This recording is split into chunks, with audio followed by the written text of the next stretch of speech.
Hello everyone! It's been months since I covered a Ray Harryhausen movie, so this week let's take a look at 1961's Mysterious Island, an adaptation of the 19th century novel by Jules Verne. The story begins in Virginia, 1865, where three Union soldiers and a war correspondent escape a Confederate military prison in a hot air balloon. With them is a Confederate officer they take captive until he agrees to cooperate. After several miserable days of being buffeted by wind and rain, they end up in the Pacific on a volcanic island that's home to a menagerie of oversized animals. I saw this once years ago and liked it, and I liked it this time too. I may have even liked it more this time. There's always a chance when I decide to review something I've seen before that on rewatch I will be less impressed. There have been occasions when that happened, but we dodged that bullet this time. Mysterious Island was one of many collaborations between stop-motion animation master Ray Harryhausen and producer Charles H. Schneer. It's a fun and exciting survival adventure, the five men, plus a couple of shipwreck survivors, ladies of course, banding together to make a temporary home while they execute a plan to get off the island. As I usually do, I'm going to try to avoid spoilers in this review, but you should be advised there are certain things in the later part of the film that I have to talk about. I'll skirt as many details as I can, but I want to let you know up front. This film was directed by Cy Enfield, and it's got a good cast. Michael Craig plays the highest-ranking Union officer who assumes leadership and keeps everyone in line. Veteran actor Gary Merrill is the war correspondent, Mr. Spilett, who has a love of leisure and a flair for drama. The Confederate officer is played by Percy Herbert, whose real British accent kept creeping into his assumed Southern accent, which was quite confusing. Dan Jackson plays faithful and optimistic Corporal Neb Nugent, and Michael Callan is Herbert, the cowardly young infantry soldier. My mom informed me that Michael Callan was an early 60s heartthrob, and she had a crush on him in her youth, and he's cute, but I only had eyes for Herbert Lom. Yep, Herbert Lom makes a special appearance here as that famous literary icon, Captain Nemo. I couldn't remember if I found him attractive in this movie or not, which made me think maybe I didn't. But it only took 30 seconds of screen time for me to be like, heck yeah, I do. Also, what's with all the Herberts? Herbert Lom, Percy Herbert, a character named Herbert? That's not such a common name. Why do we have such a high concentration of Herberts here? The elder of the two shipwrecked English ladies is played by Joan Greenwood, who I didn't immediately recognize. And then she spoke, and it was like, kind hearts and coronets, I'd know that voice anywhere. There's no mistaking that husky, languid tone and unique pronunciation. And her niece is I was gonna do an imitation, but I'm not gonna bother. And her niece is played by Beth Rogan, who swaps her stuffy, bedraggled gown for a purely practical miniskirt. It's a very entertaining movie with a great score composed by none other than Bernard Herrmann. The music is lively, it's ominous, it's enthralling, it matches the action to a T. While every section of the film has something going on, and there are giant creatures to contend with, there's time for moments of levity too. Initially, there's tension between the characters, but they're forced to work together, and the experience breeds camaraderie.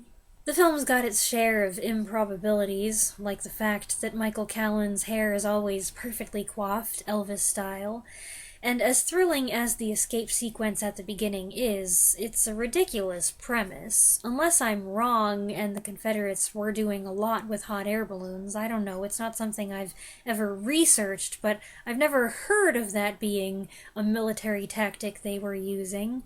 But even if that were true, what's this one doing parked right outside the prison in the middle of a storm? I have never been inclined to take a ride in a hot air balloon. I've never had the opportunity, but even if I did, I think I'd pass. And this movie did nothing to change my mind. The visuals are good, mostly. I was watching a DVD that had okay quality. The print could have been a little cleaner. It could use some remastering. I know there's a Blu-ray out there. There are a few dodgy images, shots where the effects are obvious and probably don't shine like they used to. The giant crab sequence isn't gonna wow most people in 2025 watching on a widescreen UHD or 4K or 8K or whatever TV. You just gotta be forgiving and remember the movie's age and accept it for what it is.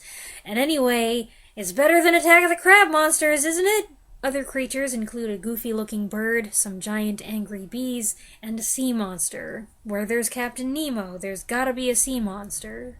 Perhaps to its detriment, Mysterious Island does bring a lot of other movies to mind. Similar Ray Harryhausen films, for instance, especially 1966's 1,000,000 Years BC. The bird attack on the camp is a lot like the Allosaurus attack on the village. Both films have a volcano looming in the background, threatening to erupt through the whole movie. Both feature Percy Herbert. I was also reminded of 1969's The Valley of Gwangi, which itself harkens back to 1949's Mighty Joe Young.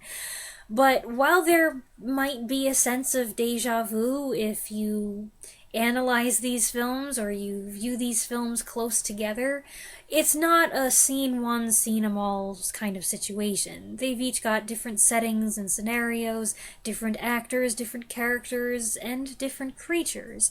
And the artistry on display and the dedication required to bring these creatures to life is equally impressive in all these films. Aside from those comparisons, the film's concept also reminded me of the World War I setting of The Land That Time Forgot, which brings Americans and Germans together on a prehistoric island. I've seen the 1974 film, I haven't talked about it on the channel at all, but it is on the to-do list. And another movie that's on the to-do list is 1960's The Time Machine, and the crab scene made me think of The Time Machine. Not so much the movie, but the book.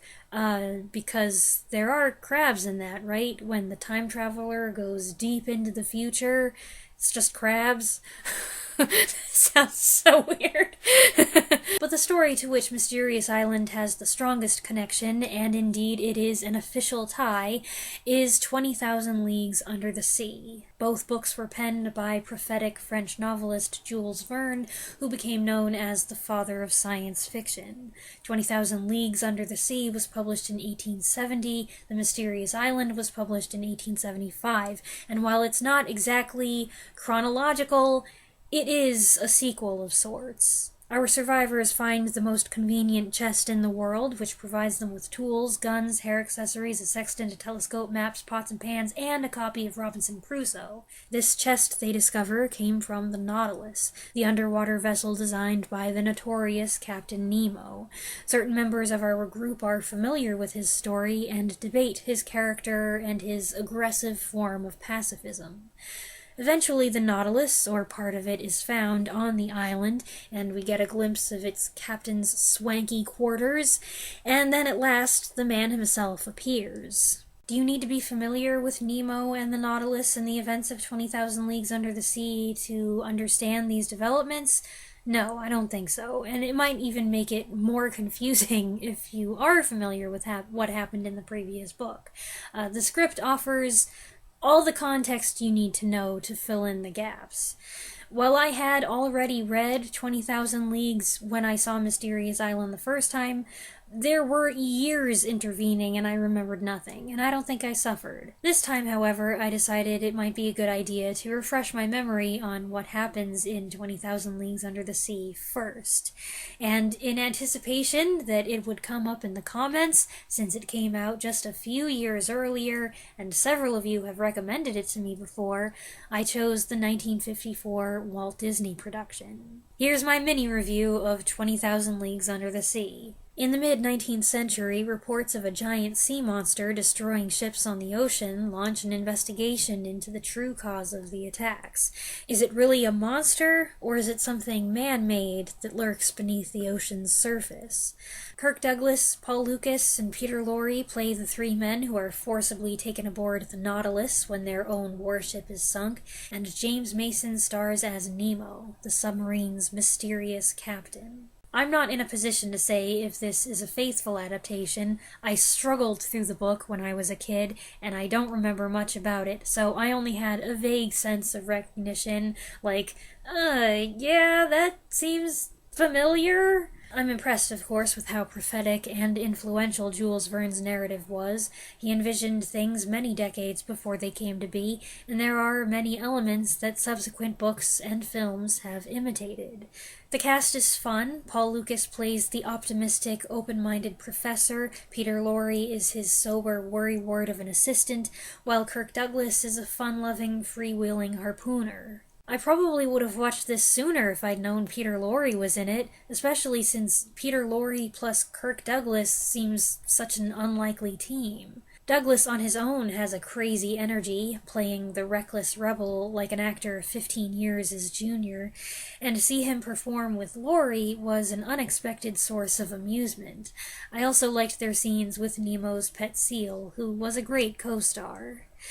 James Mason is handsome and distinguished here, but while I've mostly gotten over my former dislike of him, a dislike that I made the mistake of voicing in my review, I think, of North by Northwest, which, wow, got quite a reaction. I'm so sorry I said anything. I've seen him in several movies since where I was like, oh no, I like him in this. He doesn't just play creepy people all the time. But even though I've gotten over that, I'm still not really drawn to him, and I'm not sure how I'm supposed to take his Captain Nemo. There's some justification for his radical actions, and he's often correct in his warnings. He bears a heavy weight of responsibility, his men honor and respect him, and he's got a nobility that's not unappealing. But this enigmatic genius comes across as a hard man, cruel and unrelenting, relatively humorless and stiff.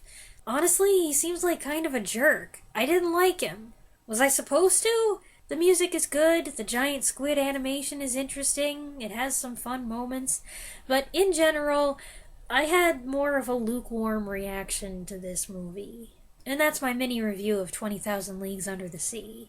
In attempting to connect the two films, there is one blatant discrepancy, no matter which one comes first, and Mysterious Island, I guess, is supposed to come first in the timeline, but if you watch them that way, there is something that doesn't make sense, shouldn't be possible. You kind of have to ignore it. But if you watch it the other way around, that doesn't work either. So really, you should just take them as two separate films. Anyway, you know from the multicolored, almost illegible main titles that Captain Nemo will be showing up in this film. It's kind of a selling point, but it's a long time before he finally appears, sporting a giant seashell backpack and helmet he uses as scuba gear. Do join us, Lady Mary. I'm not quite the ogre I appear. Do you usually dress up like that to frighten young ladies? No, not to frighten young ladies. To breathe on the water. With just one look and one line of dialogue, I already favor Herbert Lom's Nemo over James Mason's. Not that I'm biased or anything. He's only one of my favorite actors. It's a different look for him, the white hair and salty beard, but I can dig it. This Captain Nemo is the same divisive, urbane, mysterious figure who argues that peaceful ends justify violent means. He's just as enigmatic and aloof, but he's somehow more approachable, more personable. He's also written to be more heroic, and that makes a big difference. Mason's Nemo did have a sense of humor, which is evident in the dinner scene where he takes perverse delight in telling everyone what they're actually eating. But it feels kind of like mockery, whereas Lom's Nemo does look down on these common men, warriors no less, but he does so with a touch of good humor. He's more chill, more accommodating. He's less grim and forbidding. And while he will cut someone he disagrees with down to size, he'll do it graciously with a hint of a smile. It must also be mentioned that Lom's Nemo does play a few notes of Bach's toccata and fugue in D minor. Have organ, will toccata. Mason's Nemo got to play more of the piece. This is basically just a nod to that. But if I remember correctly, Lom also plays it in Hammer's 1962 adaptation of The Phantom of the Opera. How many actors get to say they did that in 2 movies? And back to back? Well, of course I wish Lom got more screen time. He doesn't disappoint when he is present. He's easily my favorite thing about the movie. But even without him, I really enjoyed it. I like to see strangers from opposing sides working together and making the best of a bad situation. And I find all of these characters really likable. There's nothing too deep here, but it's a good matchup of personalities and an enjoyable survival film. It's a good survival sci-fi fantasy adventure. I seldom hear anyone mention this title, even when Harryhausen films come up, and I don't know why it's forgotten. I admit it's not the best of its many genres, it's not Harryhausen's best, but it's not a shoddy work by any means. All around, I think it's a lot of fun. And those are my thoughts on Mysterious Island. I hope you enjoyed this review. Let me know what you think about this movie if you've seen it in the comments below, and I'll be back next week. Thanks for watching.